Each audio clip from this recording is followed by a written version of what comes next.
Oh, anyway, um, yeah, there's a fan. I just turned it off because it keeps humming. Anyway,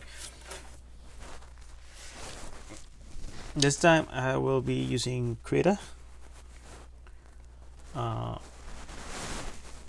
I have primarily used GIMP, but GIMP doesn't want to work nice on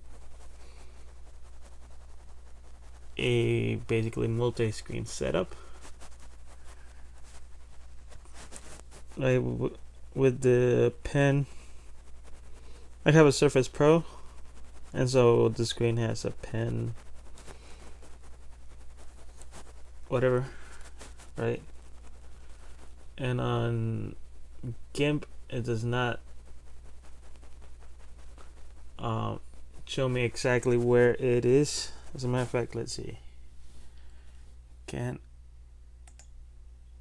me just show off what GIMP is failing at.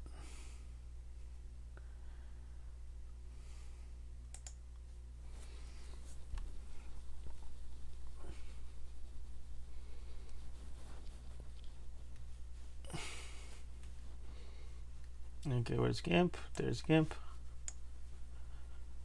File new. Okay. And so the GIMP is on my Surface screen. Let's see, let me grab this one. And as you can see, I'm pressing on the screen right now, but nothing is happening.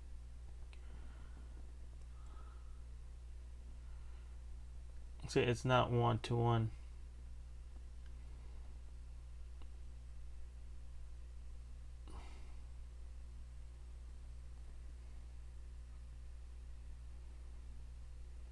Because up and down it is one-to-one, but not left to right.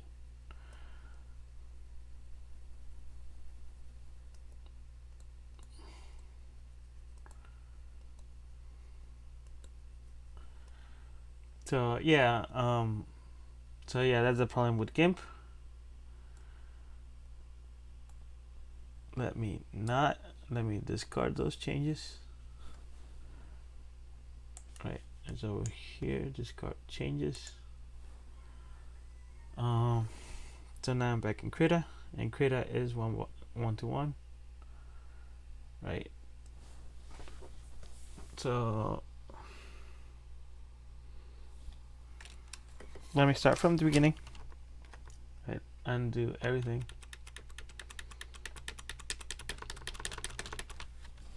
And now I'm gonna try two things here. View full screen mode and view show canvas. Press tab to go back.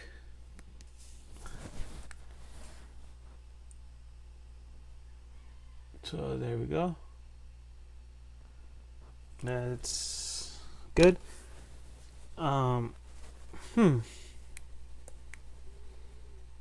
It does not give me the. What is this?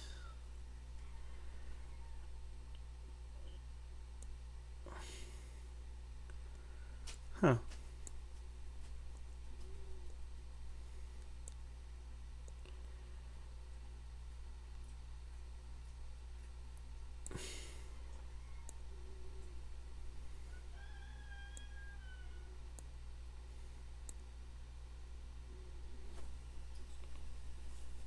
Okay, I think I'll do this one.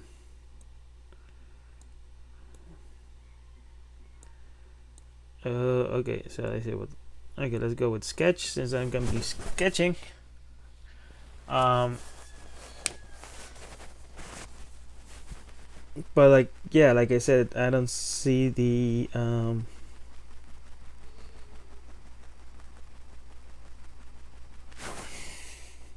layers. So let me go back. There are the layers. I'm in a blank layer. So, okay. So what is it that I'm gonna do? I'm gonna be doing 4 characters, right?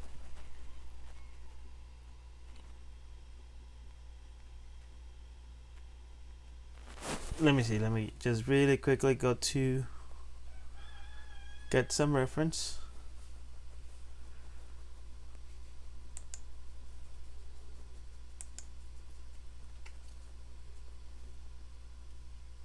Where is my...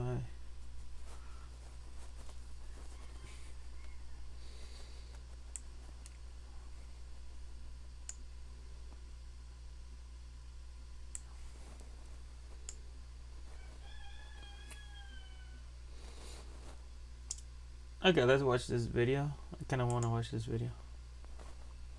Something wrong. Please reload the page. Guru mediation llama on flare. On fire.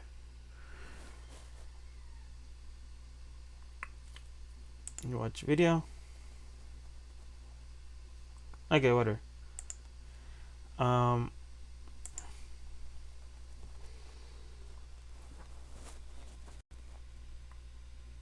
Chronicle Destiny. So it's the Chronicle Destiny. Right, I will be drawing 4 characters. 4 are the characters that I'll be drawing, and the number of characters. Okay, whatever. So, okay, character the first. Probably the one that's seen the most over here is this one, this guy, this guy, this guy. So, let's see, the best image of that guy is this one. So I'll be drawing this guy.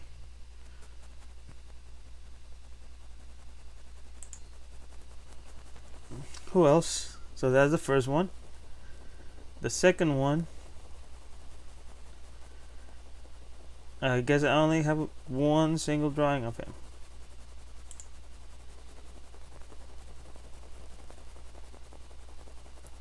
This...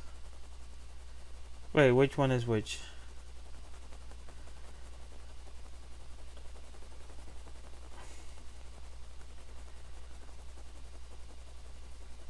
I believe it's this guy.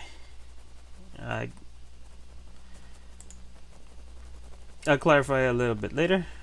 The second individual, the third individual.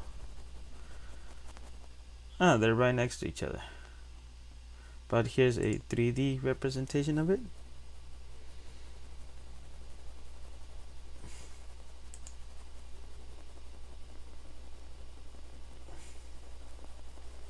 And where is it? There we go. This one.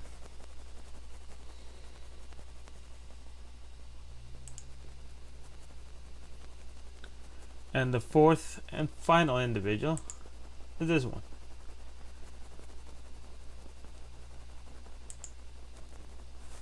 And like I said, I was gonna clarify it. Here are 3 of those 4 casts.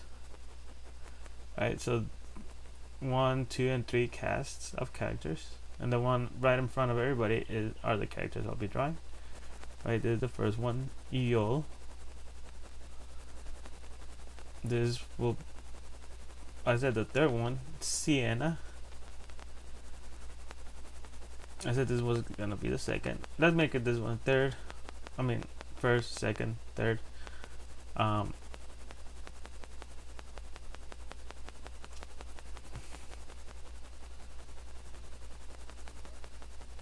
Nico? Yeah. Wait, is it? No. Carla, Sirama, and Nico. Yeah. No, it's not. It's Tora, not Rilla. Okay. Carla, Sirama, Nico, and Rilla. Kira, Sirama, Nico, and Rilla. Then the next guy is Tora, Truco. What was it? Tora, Truco,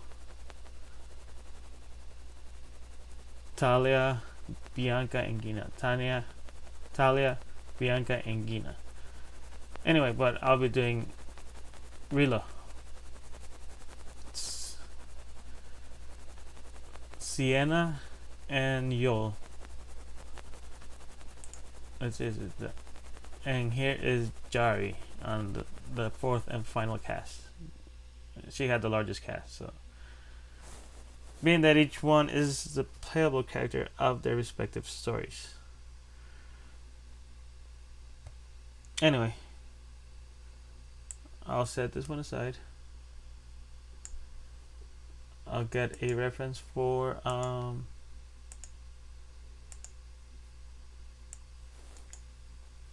find a reference for Yol. It could be this one.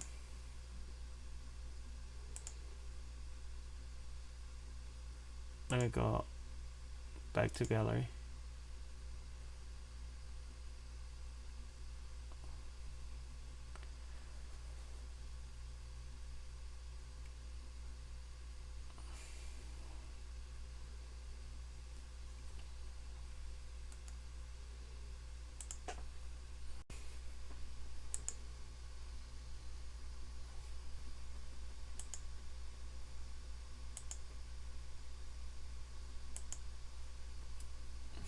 Okay, whatever.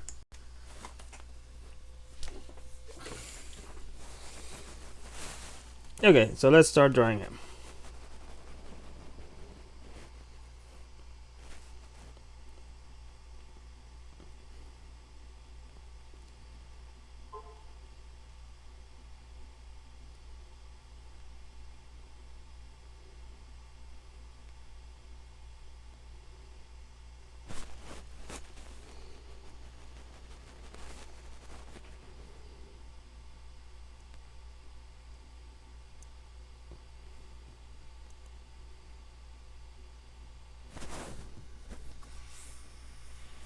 You can read.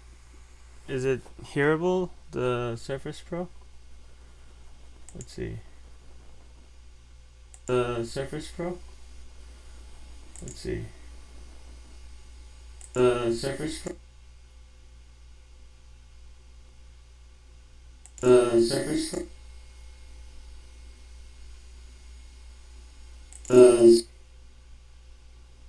Okay, you can kind of clearly hear when I turn the audio back on, since it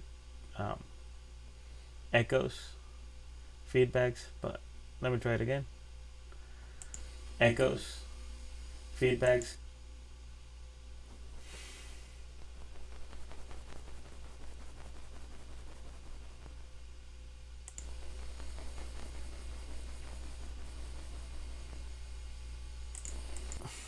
Yeah, you can kind of hear it. And whatever, I'll put the small little fan as well, since honestly it won't make it too much of a difference. And while the fan is to keep the surface cool. Anyway, back to drawing.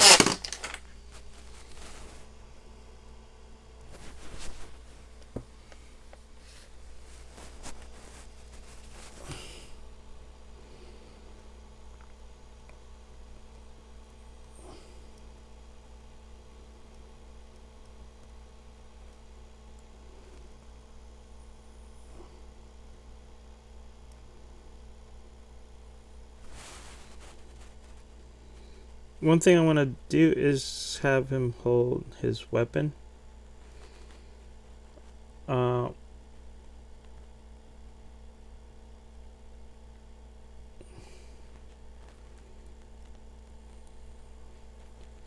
the weapon that he has is called a sniper rifle.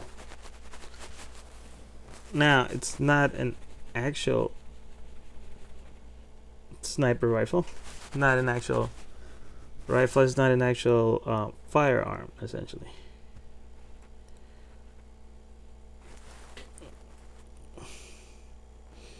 Okay, let me talk about what kind of, you know what, let's get it like maybe like something like this.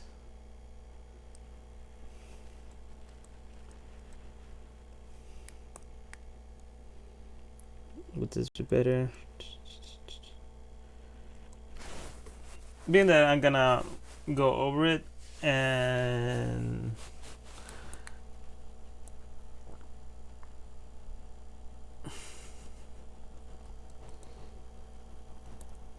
okay, there we go. And I don't want to get confused after being that I'm gonna be placing the black lines over black sketch. Anyway, okay.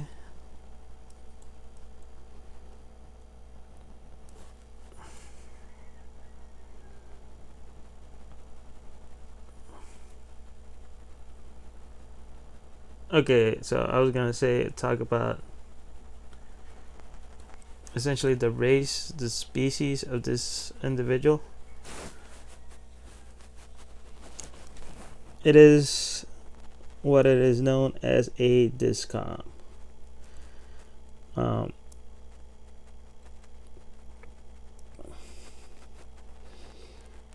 The name, I derived it from Division Support Command. It's a military unit. Right, it's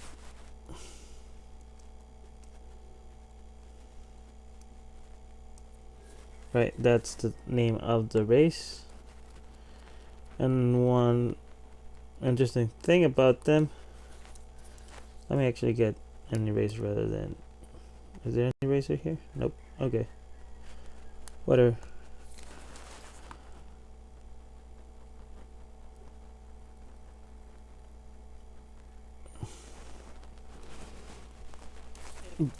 I do base it a lot from military.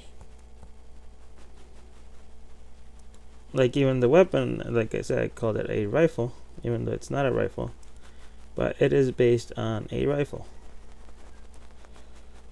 More specifically, it is based on a rifle with its bayonet affixed to it.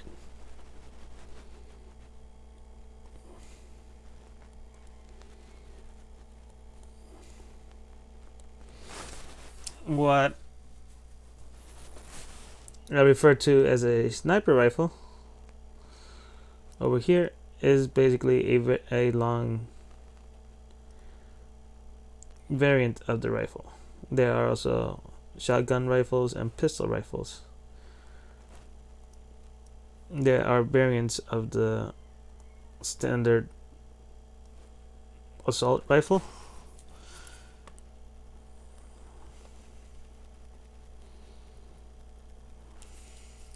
And like I said, they are not firearms.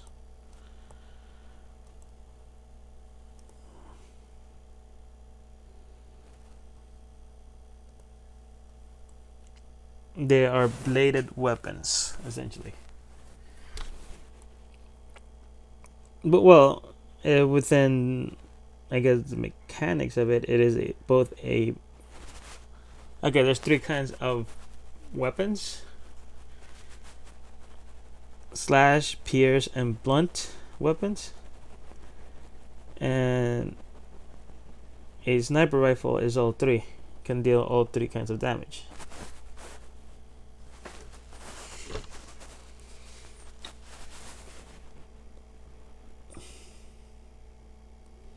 Actually, I'm kind of liking how this is coming out.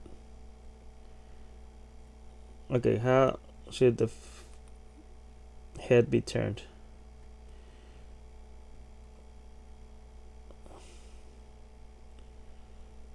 Essentially like this.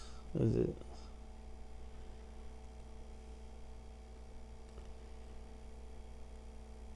Yeah, why not? Something like that. Oh yeah, and his tail. Like that. Yeah, tail. It has ears. Okay, continuing about the design of the Discom. They are based on rodents, specifically the rat and the mouse, more or less. Not completely. Okay, that is a good foundation. Let's me get a new layer. How do I deal with the opacity of this layer? Okay, there we go. Now back to this layer.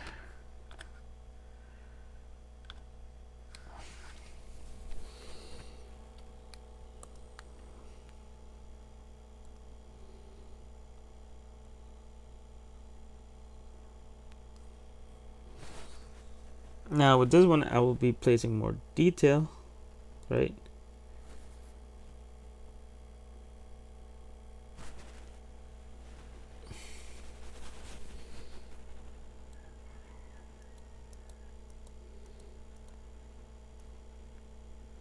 Anyway, so they're based on, they have characteristics of essentially rodents. Um, okay.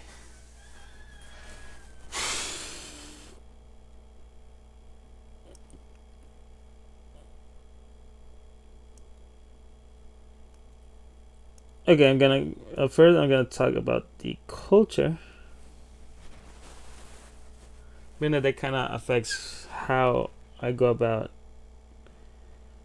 creating characters, right? Because the culture essentially creates the initial state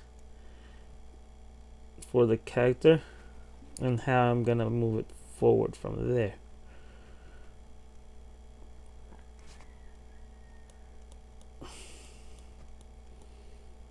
So the Discom are essentially a military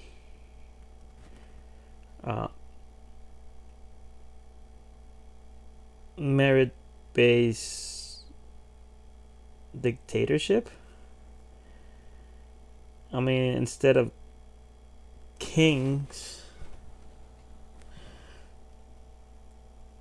they have generals, right? The generals are the rulers, and it's not an inherited post. It's actually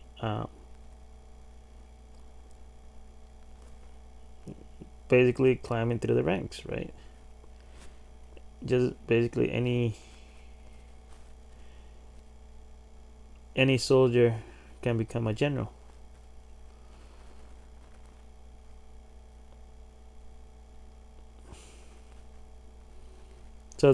So yeah, they are very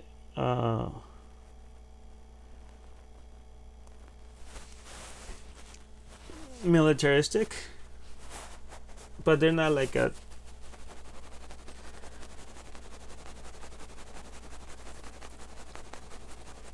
tyrannical, since there is no populace to suppress, in essence, since everybody is part of the military. Okay, how to do the math. So who are they going to suppress it? Right? Why build a military if you have no one to fight with? Right? It's mainly the military, kind of like a peacekeeping force.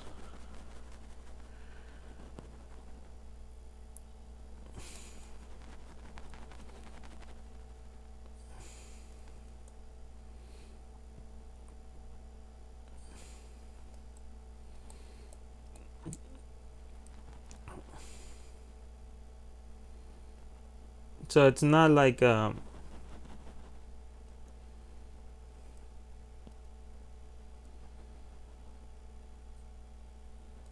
something like that. I don't know. Probably change it later.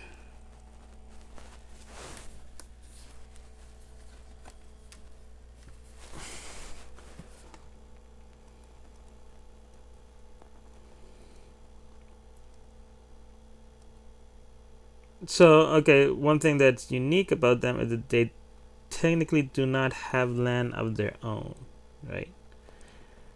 Like, there's nations and states and cities and all that kind of stuff for everyone else, but they themselves don't really have land. Their various fortresses are scattered within the lands of others. And so they kind of enforce and maintain some sort of peace, right? Like I said, they're like a peacekeeping force. They're a military force present within borders of others.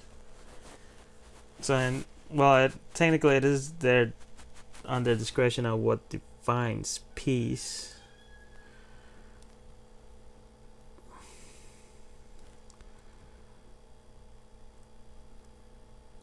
Yeah, I'm liking how this drawing is coming out.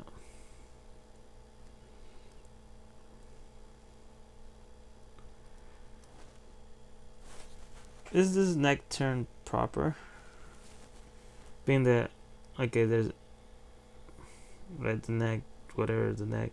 There's the muscles over here, ligament over here, and there's the clavicle and the sternum and the muscles that come over here.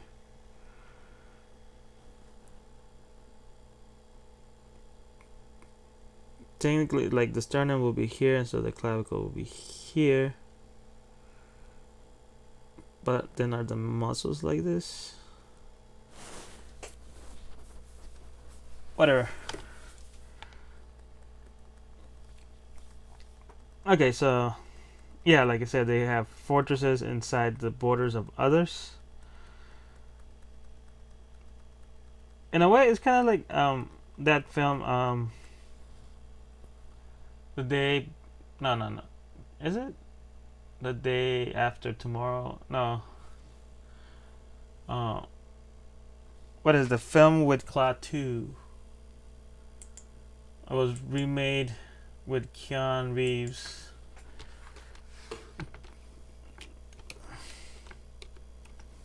But it is very old. The day the earth stood still. There we go.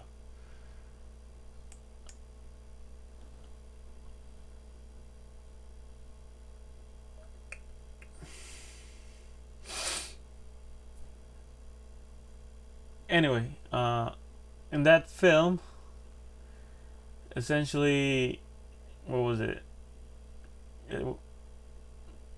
Klaatu. Yeah, Klaatu is the alien, and there's this robot.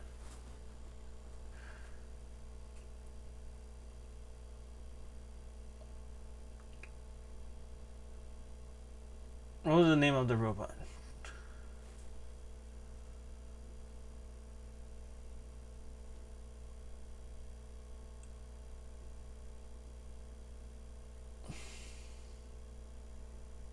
Gort?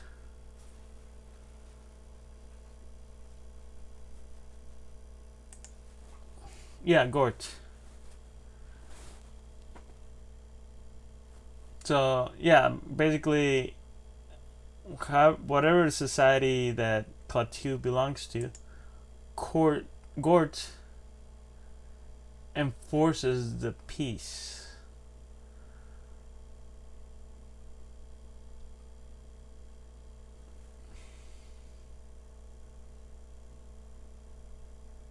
Right? Something like that. He's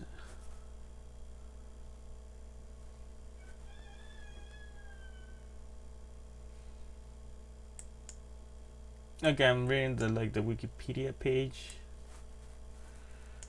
Right. Let's see.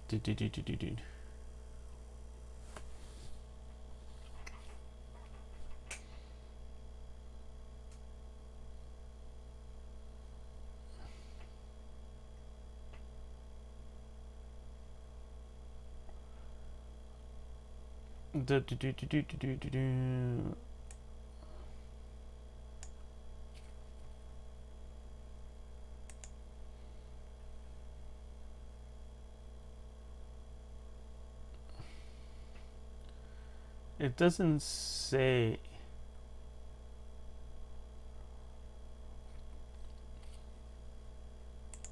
Well, okay, let's go to the day the Earth stood still. Okay, see that here, let's see, represents an interplanetary organization that created a police force of invisible robots like Gort. In matters of aggression, we have given them absolute power over us. Your choice is simple: join us and live in peace, or pursue the present course of phase obliteration. So, yeah, and then this aspect, Gort have absolute power over them, right? They enforce the peace. I mean, they're not like total enforcers. There's other armies, of course. Each nation has their own army. But they are a powerful fighting force. It's not really easy to go against them.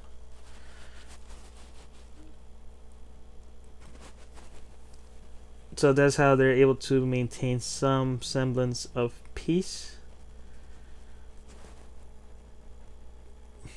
Because they are strong. Even the weakest of them are strong.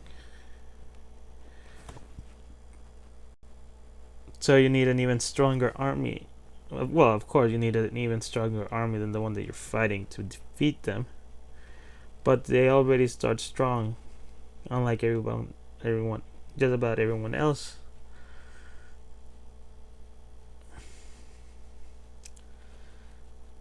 And well, that's not necessarily Spartan-like, but they do have like they get trained from as a child. There's a lot of indoctrination going on, whatever.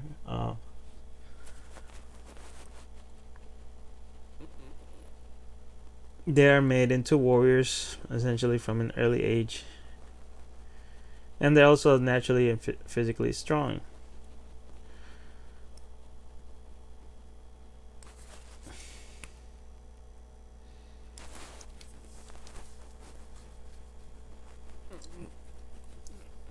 The one interesting thing, there's many interesting things, but an interesting thing is their second highest form of punishment: exile. If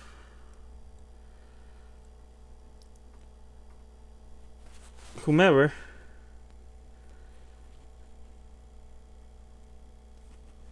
is guilty of some sort of grave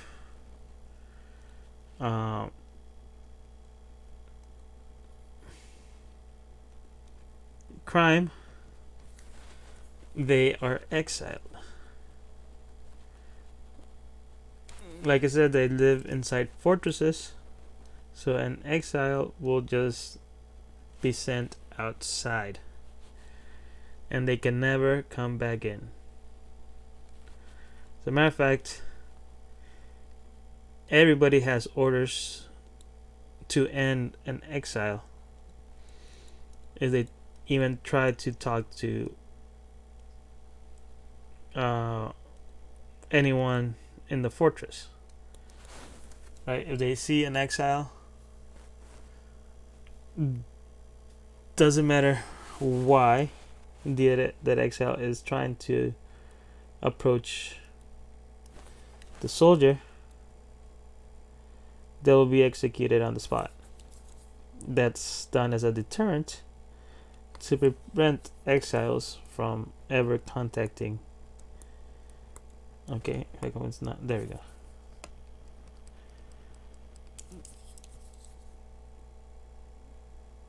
The fortress ever again.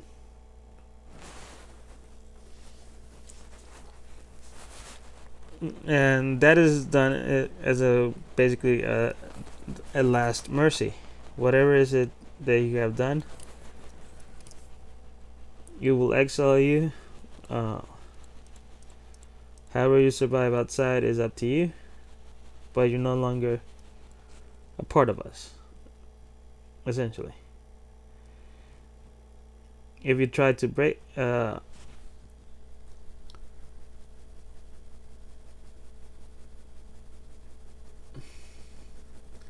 you try to like give up this mercy, like renege,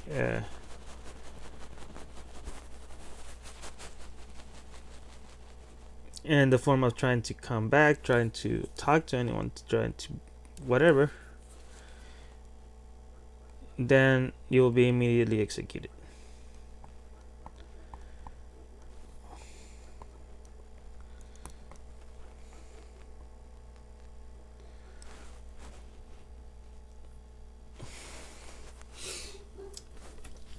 So then we have the second group of discoms, the exiles, right? So after they're exiled, they'll live outside, right? Outside, and wherever nation they end up being, they have to make a living there, right? And they may start families and further generations of exiles.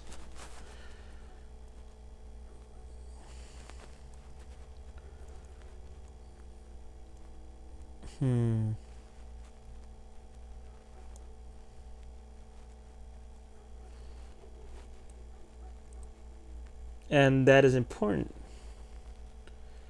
There are essentially three distinct classes of exiles.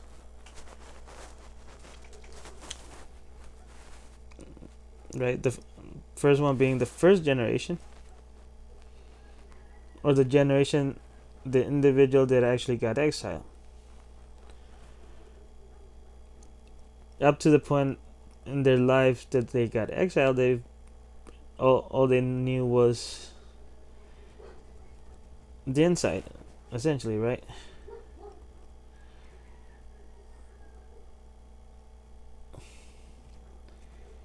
And now that I think of it, he's going to wear disc boots rather than Corley boots.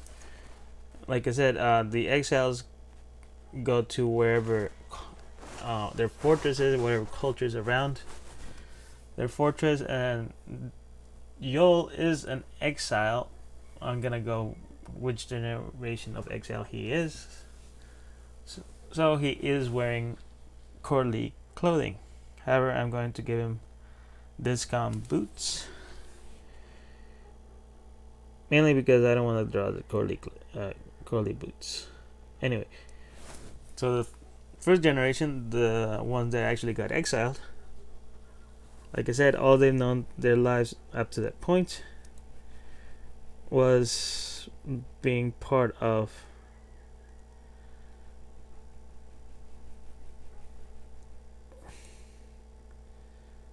essentially the military, right? So now they have to adjust to whatever is on the outside.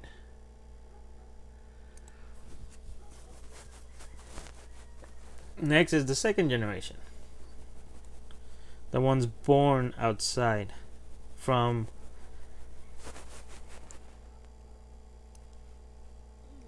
exiled parents. The thing that that's important about that is that their parents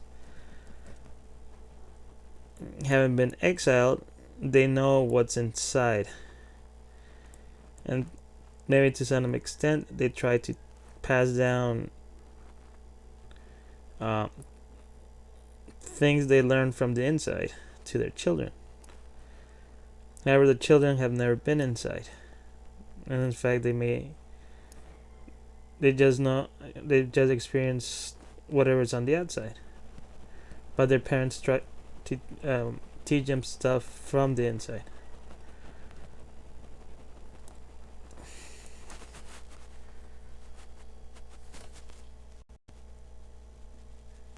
kind of looks good.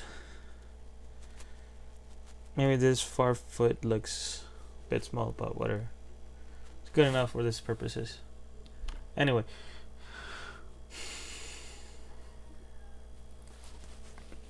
So they have a kind of some idea what's on the inside, but they mainly live on the outside. And then there's the third generation and beyond. The third generation are those individuals whose parents are from the second generation or beyond. Being that second generation never knew anything from the inside, as well as third, fourth, fifth, whatever, they have never known anything from the inside. They may mainly from an ancestor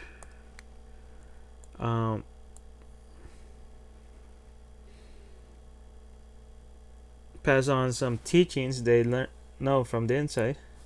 They were passed down from the inside, right? From the grandparent, great grandparents, and so on and so forth. Something they knew, they have tried to pass it down,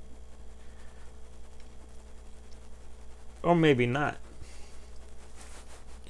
But either way, this third generations and above,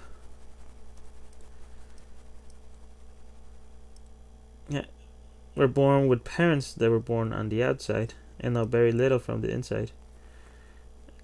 And they themselves were born on the outside, again knowing very little from the inside.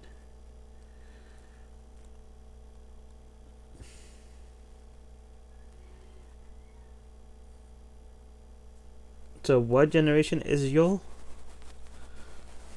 Was he exiled? Was he born from exiled parents? Or was there is no memory of him knowing anyone from the inside? I don't know how this part of the hair doesn't look that good. I like this part.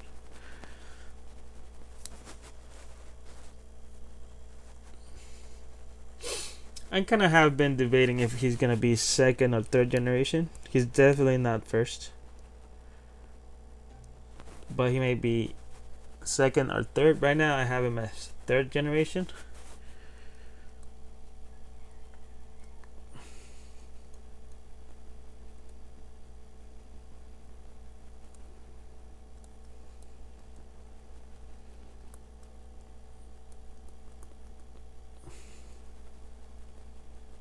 He simply doesn't know anything from the inside.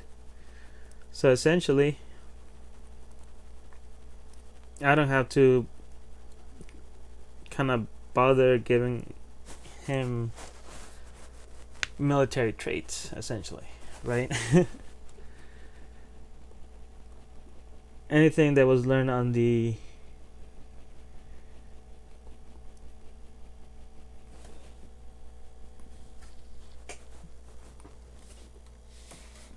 by the soldiers is not he has no access to them.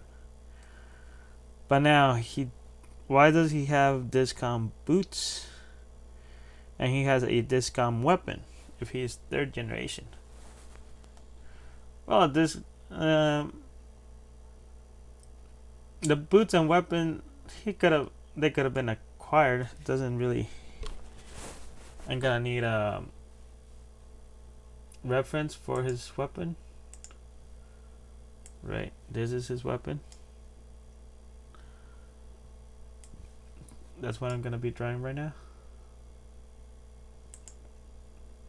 Anyway, either he could have inherited from basically his grandfather or grandmother, either one, or he could have acquired it through some sort of trade.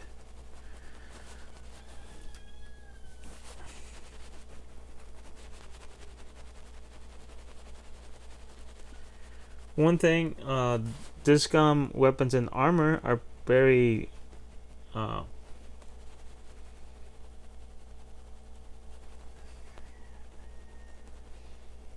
highly priced on the outside because they are finely crafted weapons, and nobody knows how they are crafted.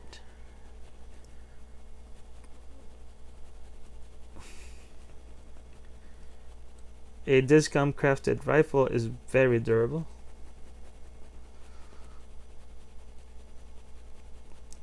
It retains its edge for a long time, doesn't need to be sharpened as much, and with proper care it can last a very long time without breaking. And the armor,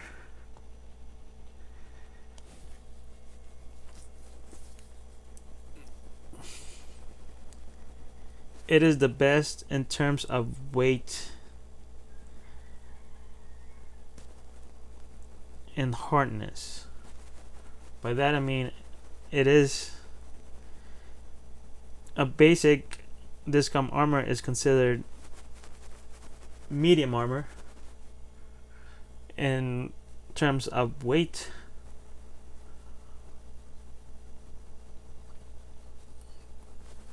but it offers the protection of essentially heavy armor.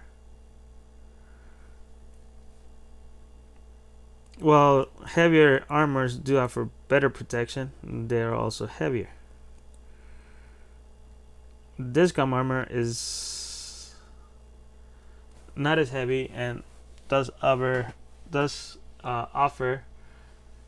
heavy equivalent to heavy armor protection, and nobody knows how they achieve it. How can from woven fibers they can achieve essentially the hardness of steel, more or less. And hey, why don't they use the same metal they use for the blades of their weapons to create the armor?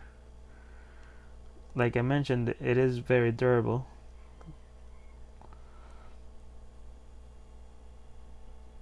But Discom do have heavy class armor, and their heavy class armor does offer the best protection of any armor. But well, at that point and it's still lighter than most heavy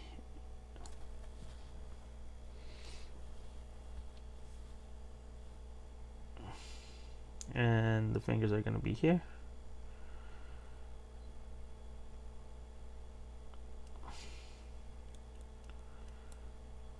I'm not good at drawing hands. That's good enough. And then a tail.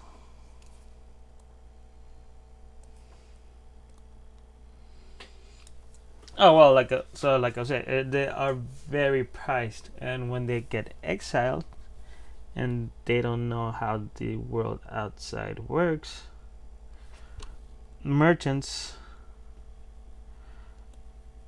try to swindle them of their weapons and armor, right? Like, hey, you're gonna on the outside here, you're gonna need this kind of money, so I'm gonna do you a favor. I'm gonna give. How about let's trade? Give me that armor, give me that weapon, and I'll give you this much amount. But like I said, it is very highly valuable, so they go and turn it around and sell it at a significantly higher price.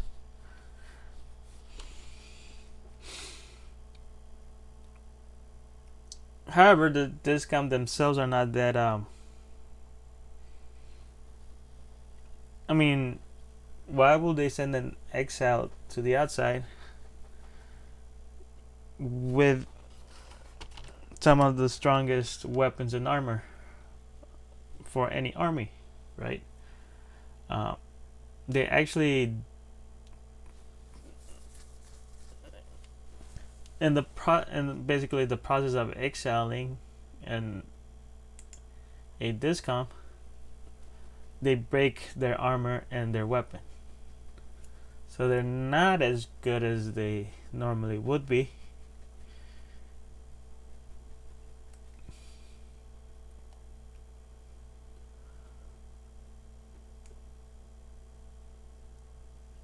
But they're still pretty strong, regardless, even at their broken state.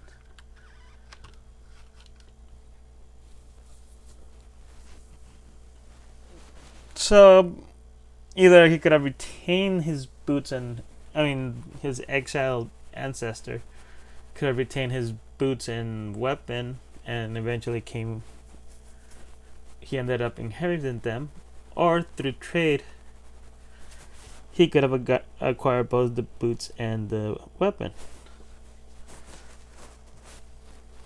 But either way, or if he's second generation, he could have inherited from one or both of his parents. Okay, anyway, let's go straight to black. Maybe a little off black. And actually, let me go back and lower the opacity of all the other stuff.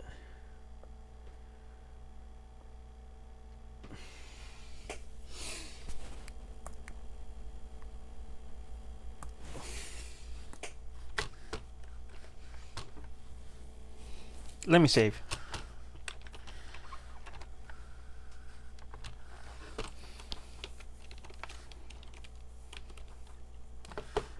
And let's.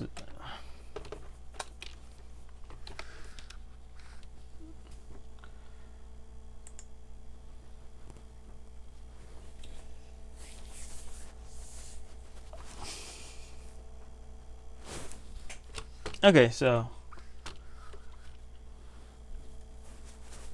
Okay, have established that he is an exile. That's why he wears discount clothes. Not discount, Corley clothing. Rather than discount clothing. But why does he wear Corley clothing at all? Why not someone else's clothing? Oh, I'm probably on the wrong layer. And actually I want to experiment. What can I do for line work?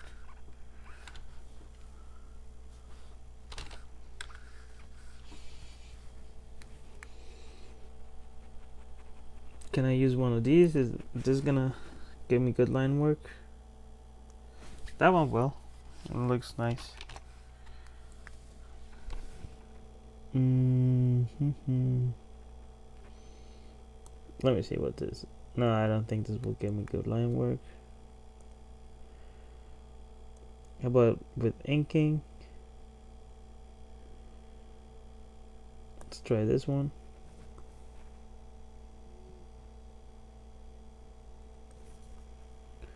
Basically the same thing.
This one looks interesting.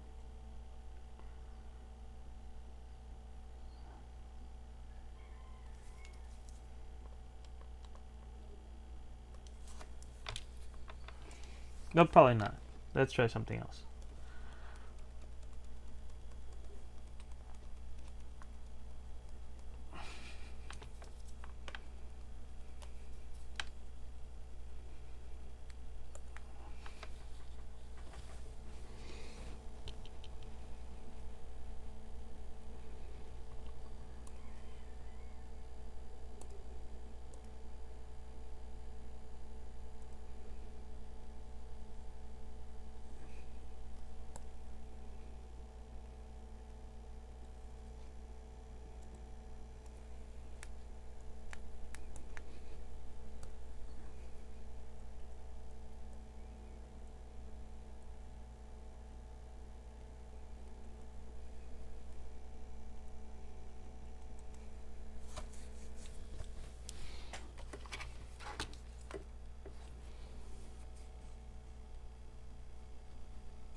Okay, back to why does he wear Corley clothing? We already established that he doesn't wear Discom clothing because he is at least a second generation exile.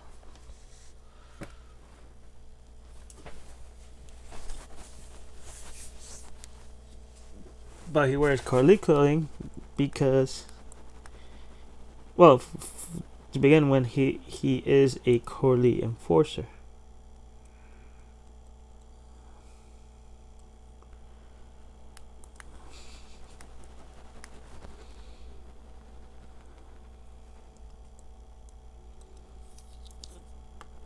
And as such, well, he's a Corley enforcer. Why is he a Corley enforcer, not, let's say, a lore enforcer or a Arya enforcer?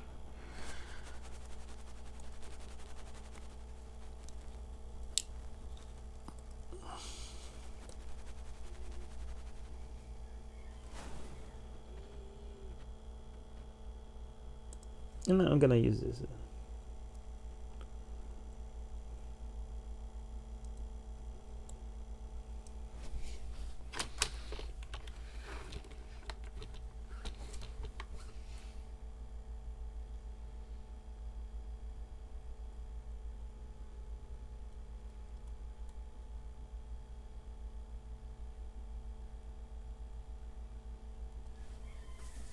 Yeah, I'll use this one.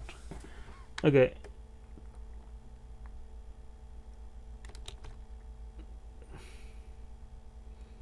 Well, he grew up within Corlys. Corley is another race, by the way. He grew up around Corlys, Corleans, whatever. Um,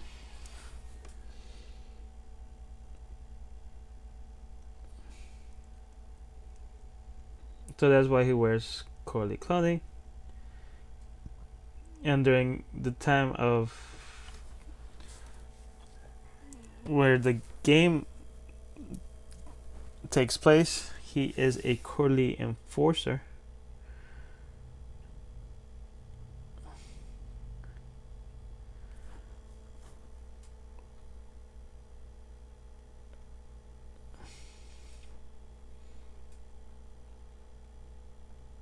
Oh, it does look interesting.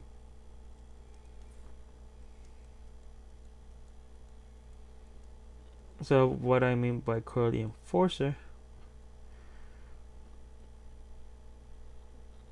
well, like how the Discom are basically a military force, military culture, sort more or less.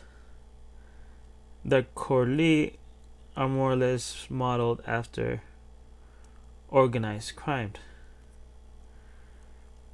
like mafias.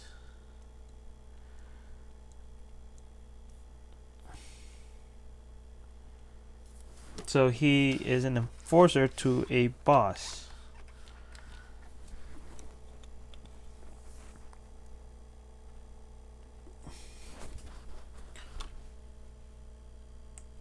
In this image, she's a Corley. She is the boss of this too.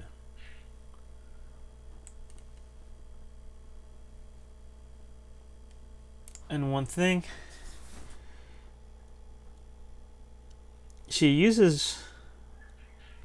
technically has 3 Discom enforcers. Well, 3 of her enforcers are Discom. Um, the third one is not pictured in that picture. But she uses the 3 of those enforcers to distance herself from any action she does, right? Kind of like a secret squad of some sort.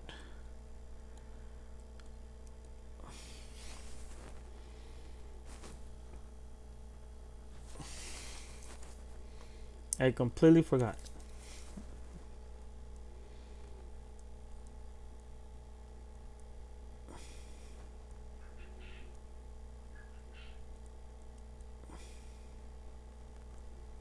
There we go.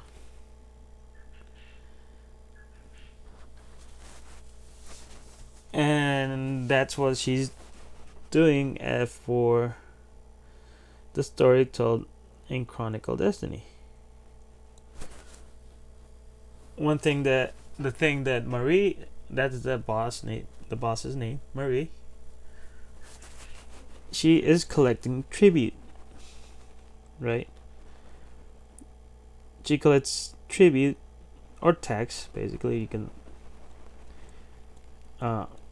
say it's tax from the farms in the area.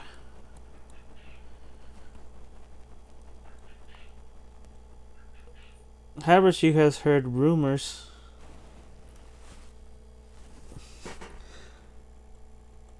that one farm is not gonna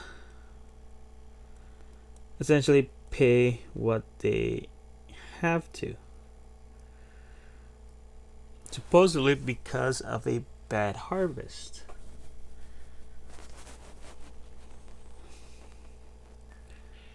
So she is sending Yol,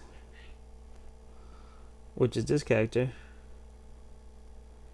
and the other Discom, which I may change the name. I haven't. Right now, his name is Dom, but I may change it. She's sending both of them to make sure to find if there's actually truth to that farm is in fact doesn't have as much harvest to pay tribute. However, if it turns out to be false, to make it true. Right?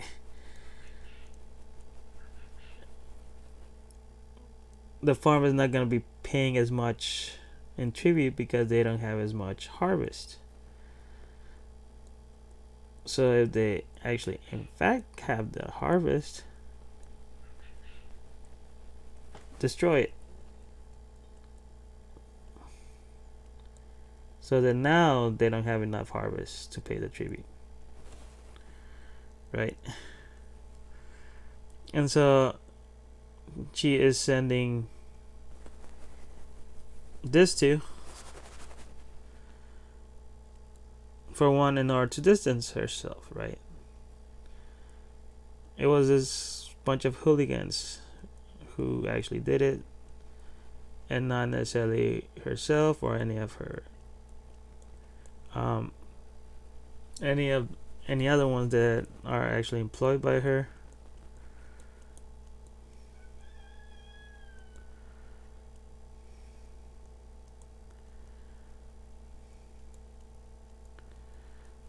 Right, it was just this group of Discom hooligans who did it.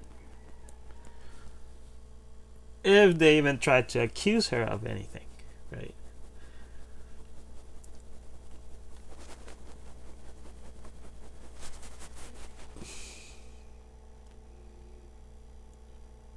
Right, they tried to accuse her, and basically, whatever anything this guy and the other two may end up doing, under the orders of Marie, right? They could that she committed fraud, they tricked them or whatever. Like, no, it wasn't me. It was a bunch of Discom hooligans.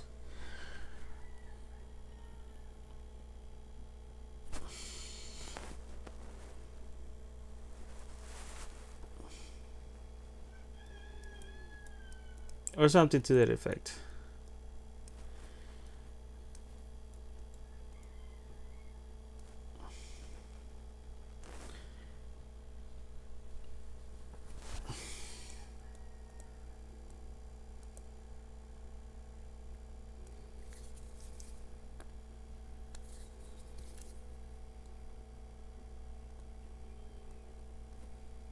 I may only do one character today.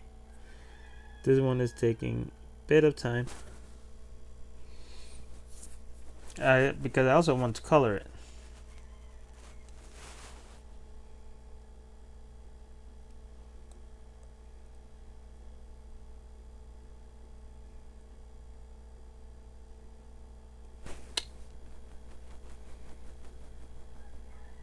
I don't like how that looks.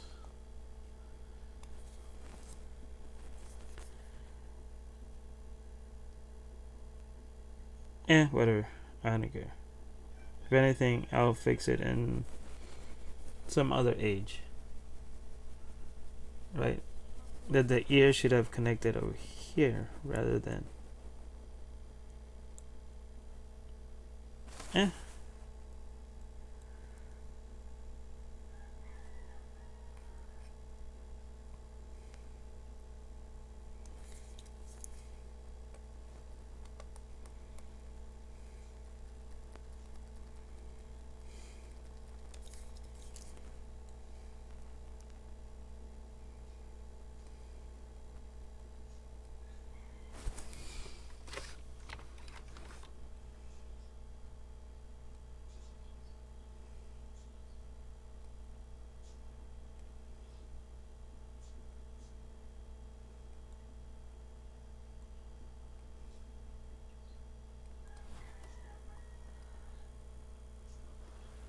More or less. Whatever.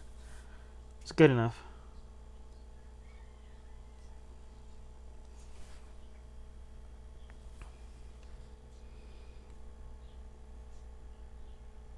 It auto-saved. Good. You know what? Honestly, I'm gonna do it a bit sloppy. Whatever. I don't care. I just wanted to actually have an image of him. I need to actually even get ready. I mean, like, get better at drawing. Maybe also reevaluate the style as well. So it might not even be like the final design. So I'll just do it quick.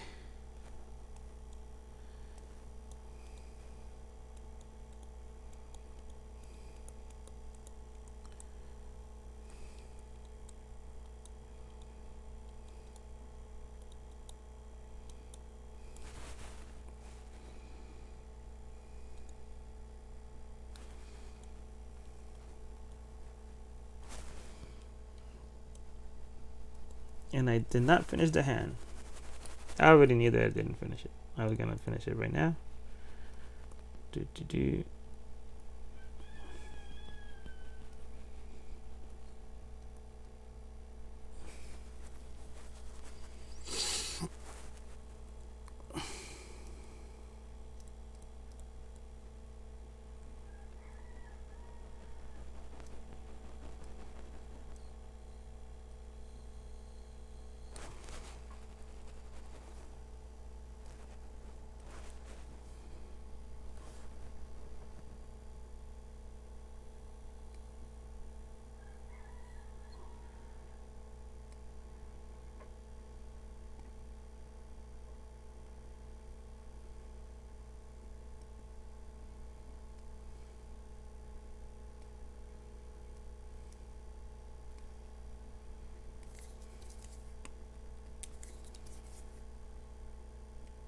I need to get better at drawing hands.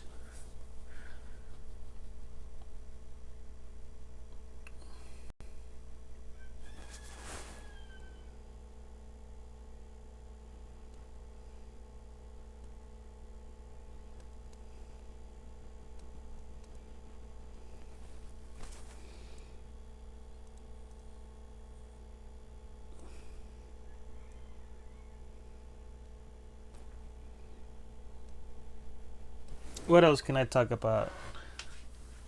Oh, okay, the weapon. There we go. Like I said, it's called a rifle because it's based on rifles. More specifically, a rifle with the bayonet attached. Like I said, since they are based on military, decided their weapon was gonna be based on a military weapon.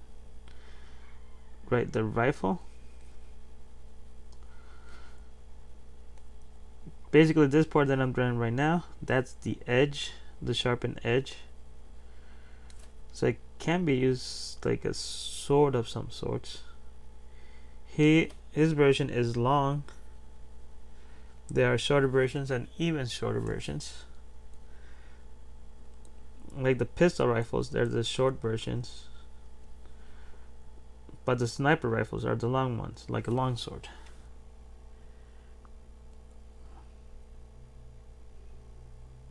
Then of course they have the tip, which can be used to pierce.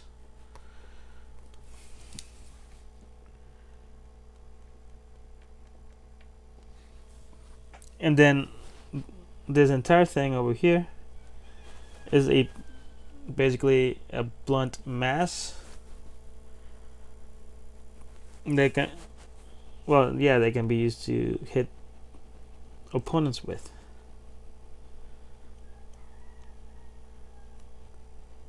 And cause blunt damage. Like I said, there's 3 types of damage: slash, pierce, and blunt.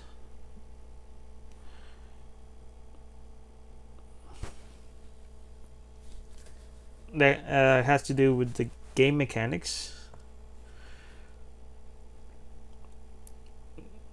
One thing, for example, is the attack going to be lethal or not?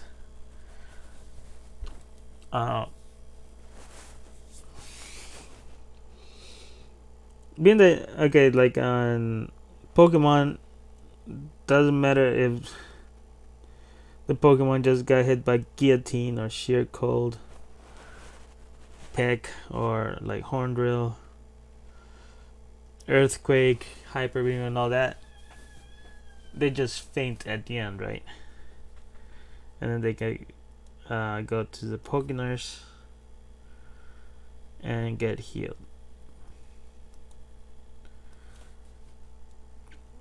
And then there's other games. All they do is just jump on your head and you're dead, right?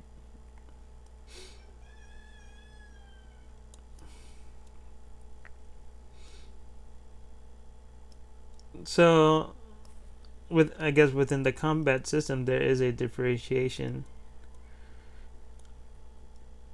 When you finish an enemy, is the enemy still alive or are they dead? Part of that has to deal with the damage, the kind of damage received. Being that both pierce and slash damage are fatal, can be fatal. Okay, pierce damage is always fatal, right? If the last hit ends up being a pierce damage, it is lethal. A slash damage can be lethal, but not necessarily.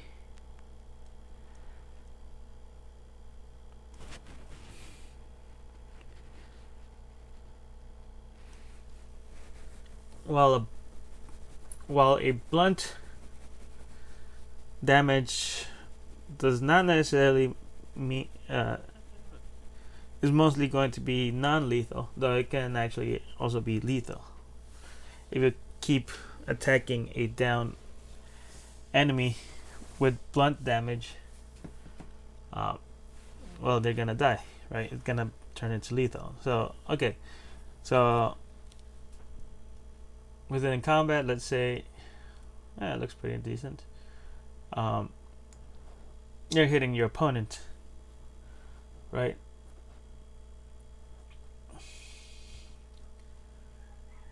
And let's say the last. Right now, disregard armor because armor is also important. But disregarding armor, the last hit is a pierce damage. That's a lethal hit.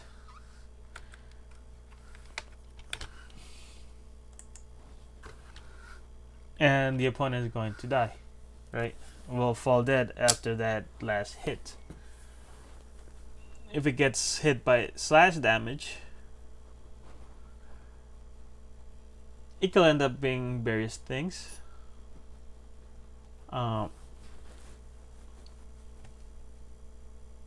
I'm gonna be adding color now. Oh, I did not draw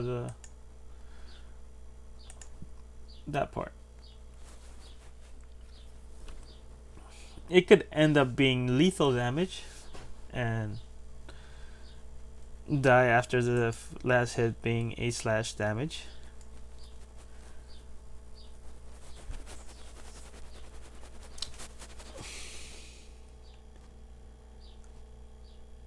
It could leave the opponent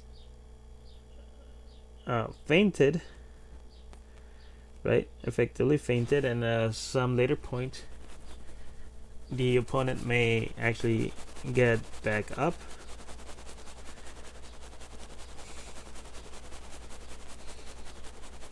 Or it may leave the opponent fainted, but with bleeding. That means if they're not healed, I mean they may get healed. They have like a time period, the last non-lethal damage, and they are bleeding up to, well, they die out from their wounds, basically.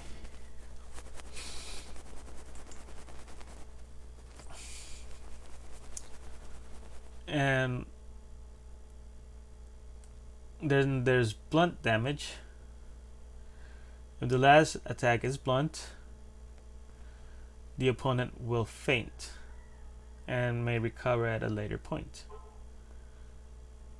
The thing, okay, the difference between fainting and bleeding, and fainting with bleeding, is that a fainted opponent will be able to recover on their own, while one that is bleeding may need assistance for their recovery. Otherwise, they may actually perish. They may survive, but they're most likely going to perish. And then, so, however, regardless whether the next, if they just fainted or fainted with bleeding. Oh yeah, I was gonna color now. Any subsequent attacks, whether blunt, pierce, or slash, could end up being fatal. So a fainted enemy, you keep on hitting them with blunt damage, it might end up actually being fatal.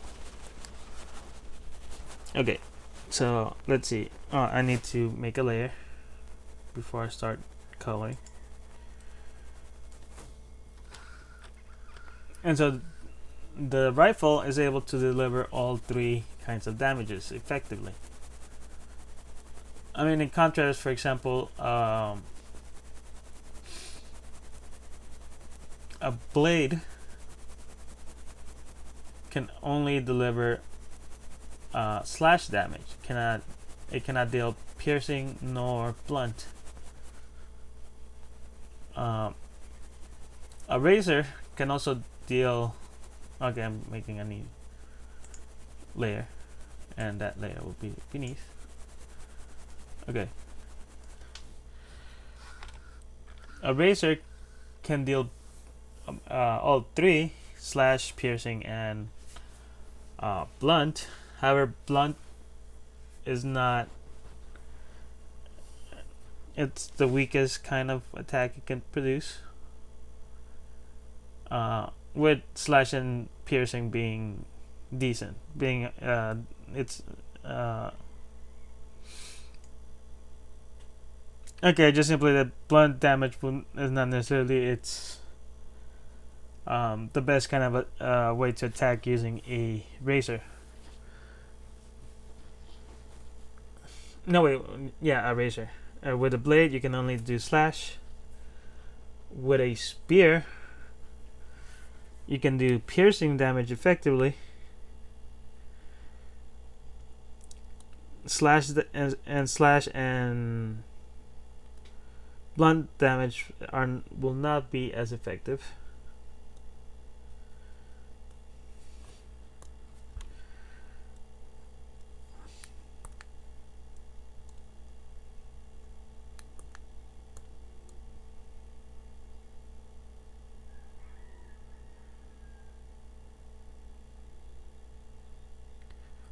What else? What other kind of weapons? A pitchfork can deal pierce damage but not slash, and it can deliver blunt damage. But anyway, so there's all those kinds of damages, and the rifle is effective in all three. It can deliver effective pierce, blunt, and slash damage. Maybe I shouldn't use the chalk. Actually, I kind of like this one, but to make it a little bit bigger.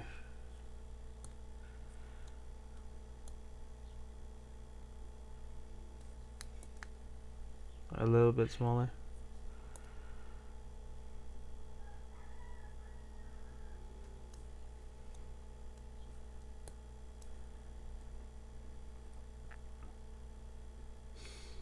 So I already mentioned that their armor is one of the best armors, and so their weapons is also one of the best weapons, being able to effectively deliver all three types of damages.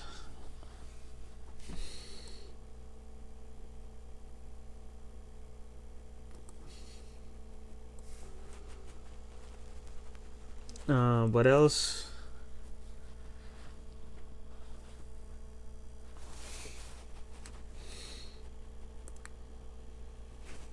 Let me make a color key of the colors that I'm using.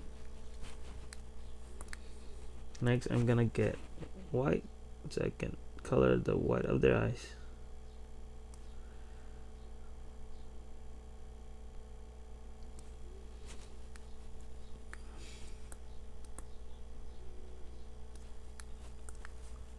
And his eye color is a deep green. Let me zoom in a bit.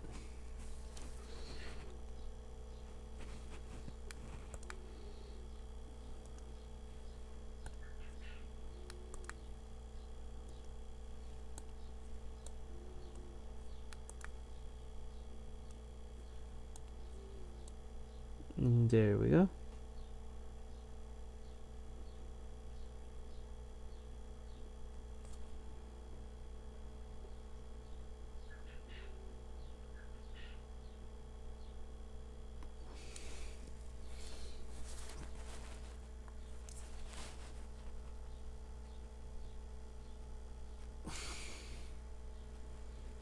Now the hair color, some like a dark red. There we go. Yeah, that's it. Make it just a little bit bigger.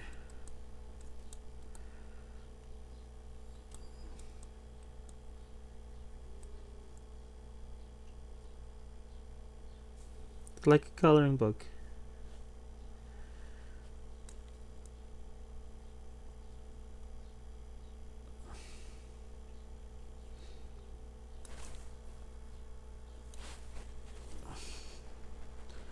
Okay, I already talked about their culture a little bit. I talked about their armor, their weapons. A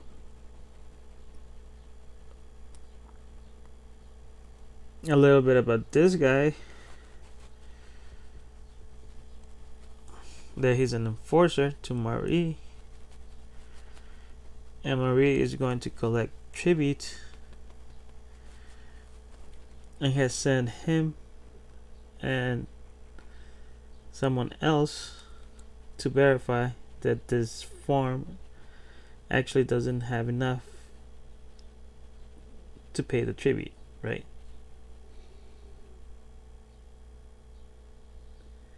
And if they do have enough, to make sure they don't.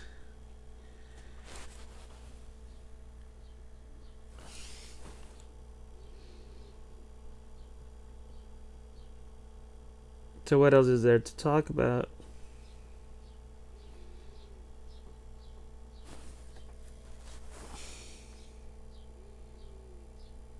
Yeah, maybe about the color scheme a bit, I guess.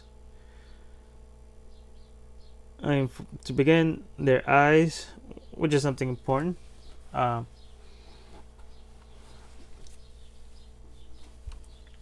Being that each kind of race does have a range of color, more or less. Some have far greater range than others. But like for their fur color is basically various shades of brown, right? Let's see. Their hair color could be various shades of red.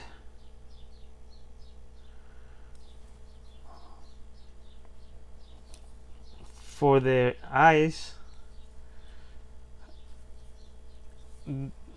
they're green. The nose are various shades of red, including pink, most likely pink, something around those lines.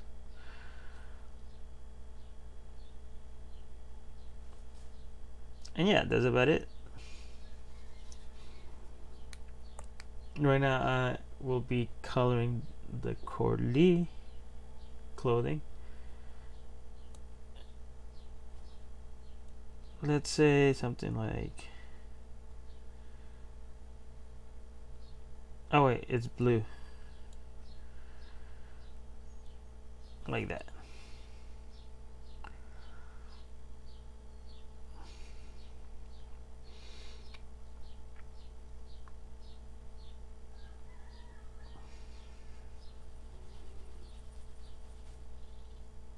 It kind of looks like I'm using a colored pencil.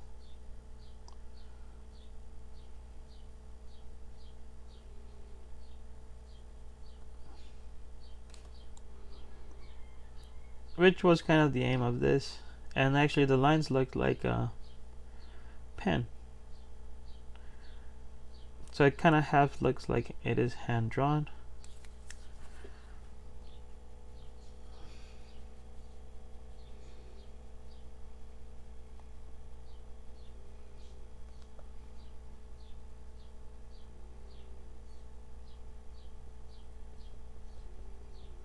There we go.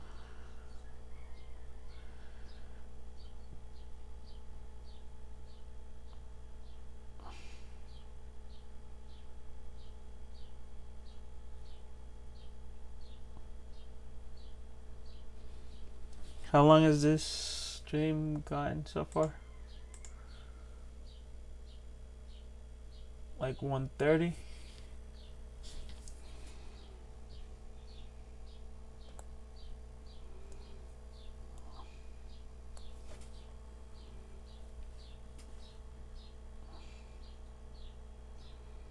Kind of looks like it's his middle finger, but they have 3 fingers, not 4, and it's actually technically his index finger on the side of the weapon.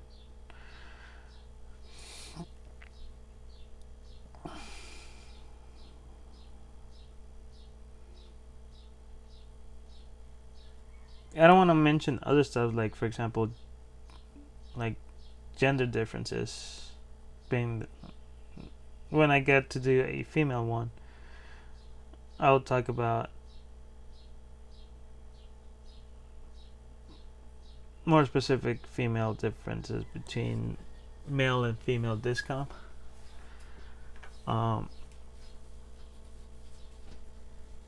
Okay, other things that kind of affect gameplay and lore. Okay, wait, let me get this color over here. Like I said, they're naturally strong. One of the main things that I mean by that is that they have strong defenses. So even without their very strong armor, they have very good defenses. Um, and can actually be attributed by their fur. So if a Discom shaves their fur, they lose a lot of their defensive power.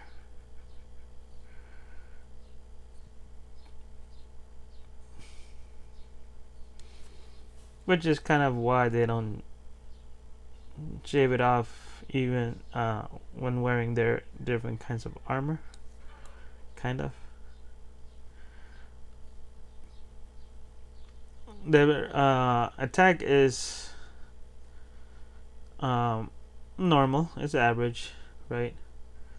But of course, they have one of the strongest weapons, one of the very well balanced weapon. They're finely crafted. Being that, like I said, since they are a military outfit, they have specialized armors that crafts their weapons up to military specifications.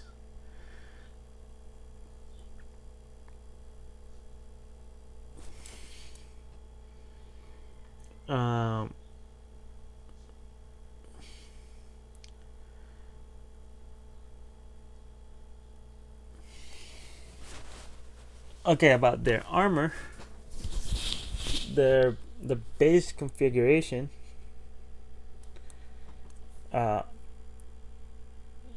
consists of. By the way, he is not wearing the armor; he's wearing cowardly clothing. Okay, about the cowardly clothing that he's wearing, it is a basic male clothing.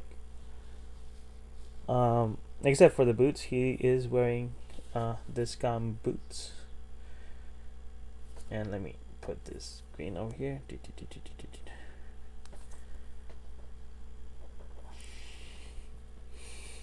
He is wearing Corley gloves. So let me.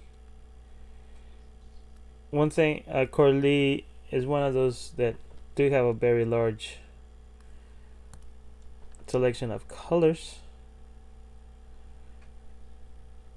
The Discom have a more limited color selection, I guess.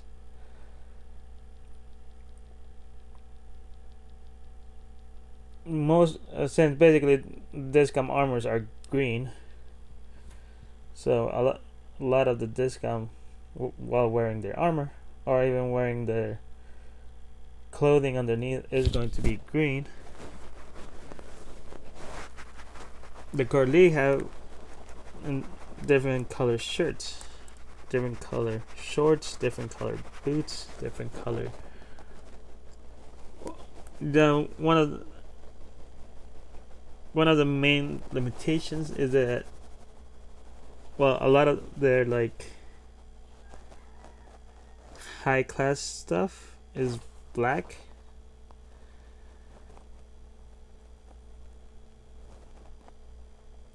And everything else is a bright neon colors. So that's the only two constraints on Corley color selection. They either have to be bright colors or black.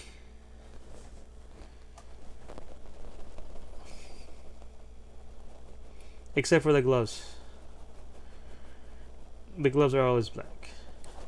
Wait, I think I grabbed green, didn't I? It kind of looked like black.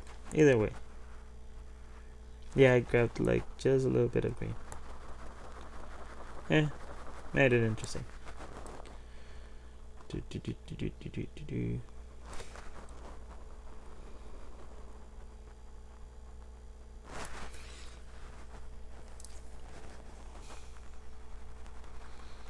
In contrast, a lot of Discom things are either greens or blacks or browns.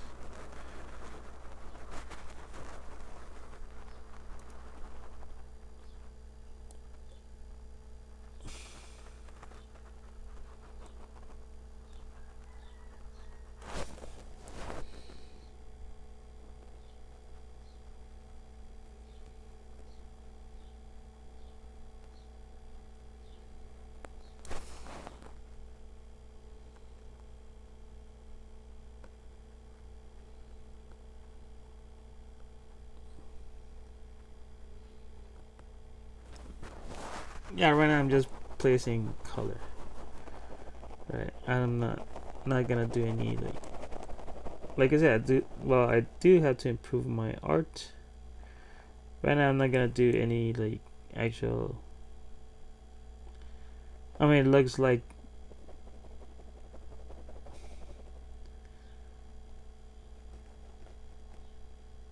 I mean, yeah, it looks like I just drew it with pens and I'm putting color pencils on it now, which is okay.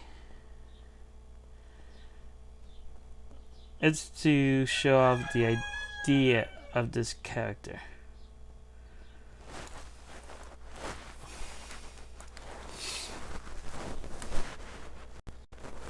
Oh, the color.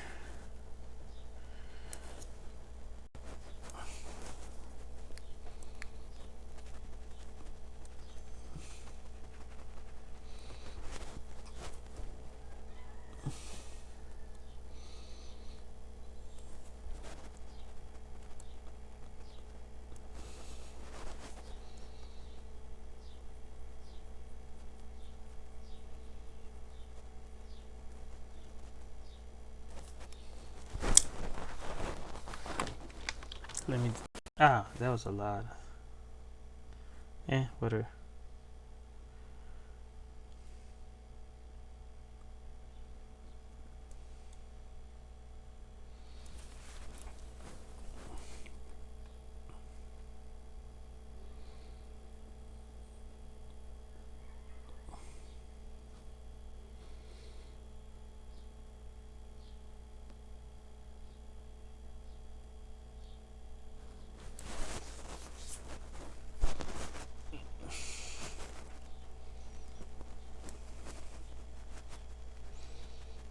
Okay, now I need to go back.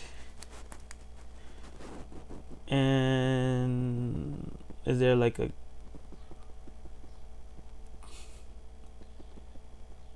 Okay, it is the same color. Do it over here, over here, over here, and over here.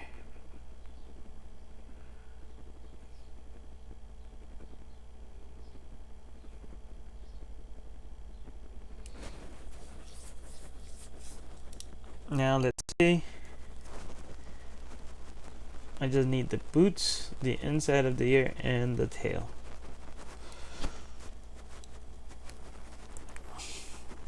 So since the boots are Discom, they're gonna be on the green side.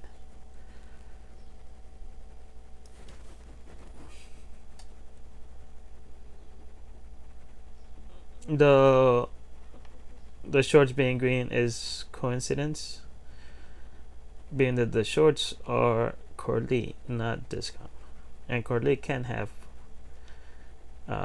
green shorts. They can have orange shorts, they can have yellow shorts, pink shorts, purple shorts. However, Discom can only greens and browns and grays essentially.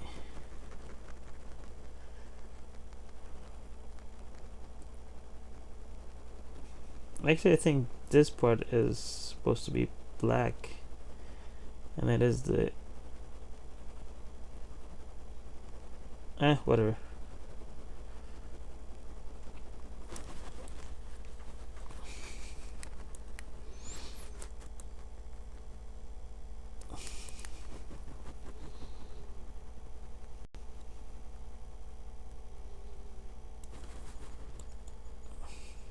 And it's actually this part that would have been green, not black.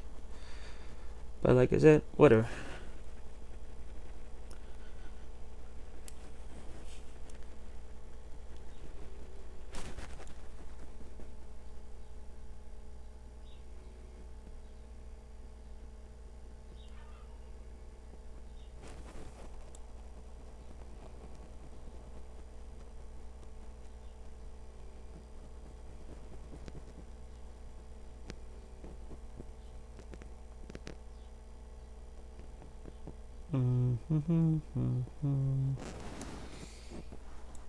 Okay, whatever, good enough. And now the inside of the ear and the tail are the same color.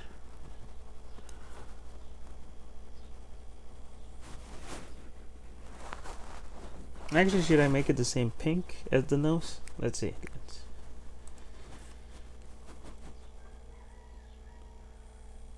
No.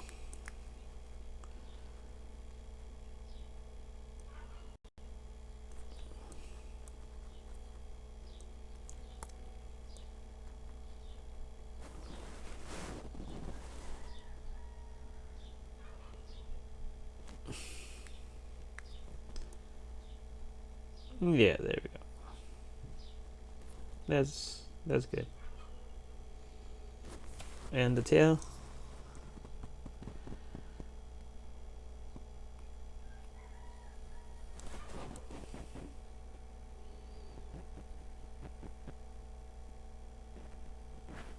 There we go.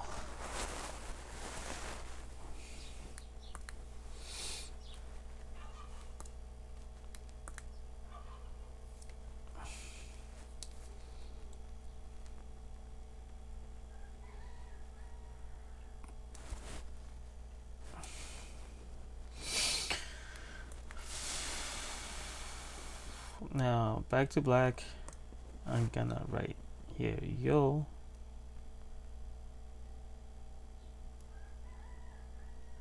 Because that's his name. And I'm going to save. For I am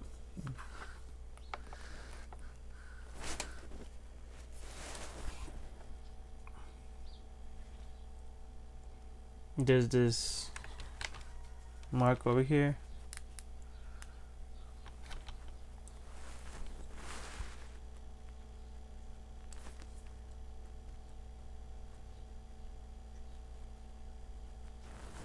There we go.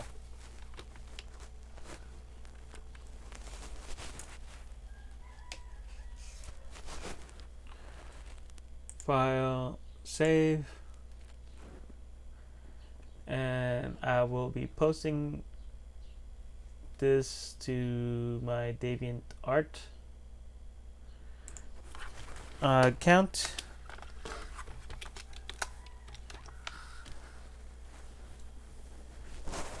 I'm gonna link it on the description and also in the description of the DeviantArt account. I'll place it here, get it on the description and also in the description. I just wanted to see how I sound. Hear how I sound. Anyway. Actually, yeah, well, I'll just do it on the whatever. Let's see. File, export as JPEG, PNG. That's right. That yo.png.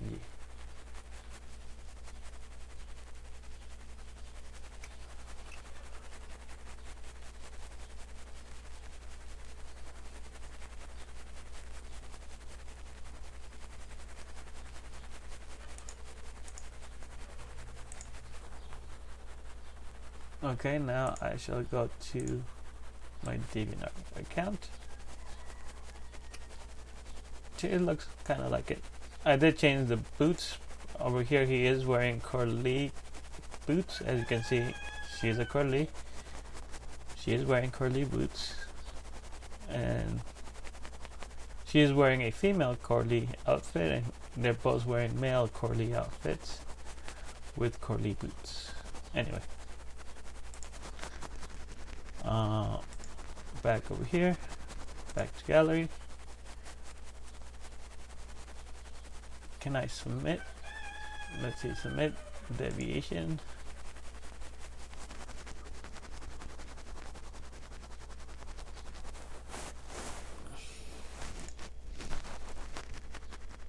Let me just find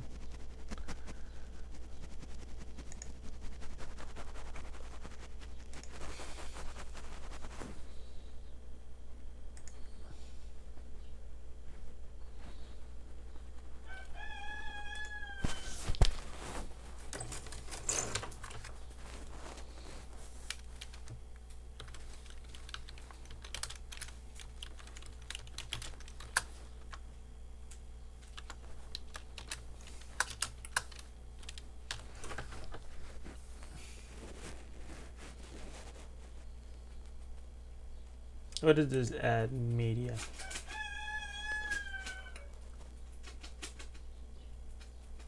Okay, hide media. It is original work.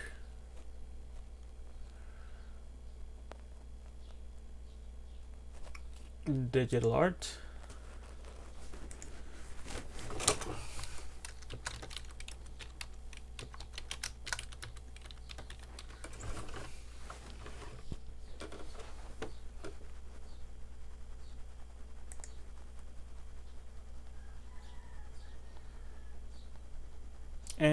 Other. Yeah, those two.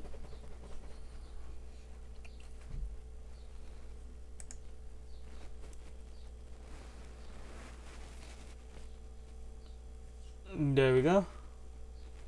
And now I just have to end this stream.